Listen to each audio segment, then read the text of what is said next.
Saviez-vous que le ministère de Jésus n'a pas commencé par un miracle, mais par un acte d'humilité?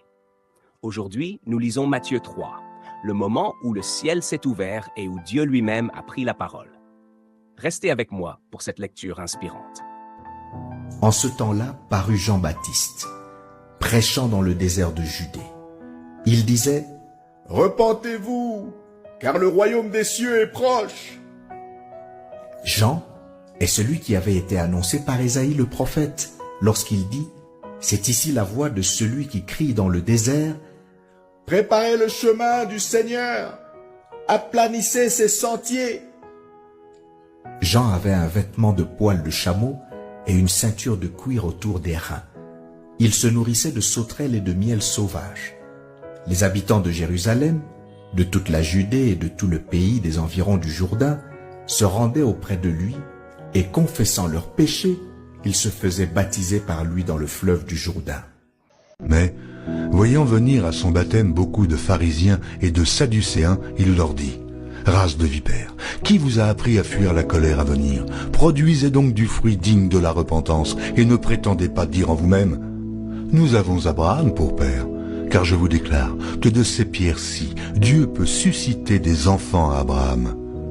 Oh, déjà la cognée est mise à la racine des arbres. Tout arbre donc, qui ne produit pas de bons fruits, sera coupé et jeté au feu.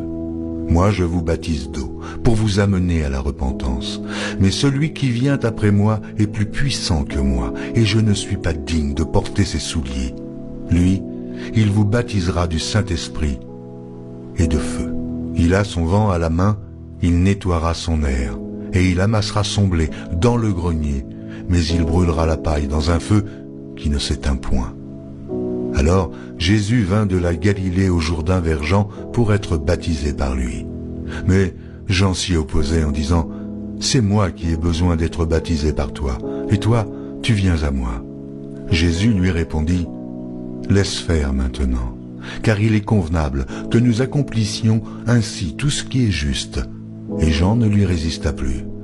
Dès que Jésus eut été baptisé, il sortit de l'eau, et voici, les cieux s'ouvrirent, et il vit l'Esprit de Dieu descendre comme une colombe et venir sur lui. Et voici, une voix fit entendre des cieux ces paroles : « Celui-ci est mon Fils bien-aimé, en qui j'ai mis toute mon affection. » Oh, Jésus veut te sauver, te donner la vie, car sur la croix, il fut cloué pour ta liberté.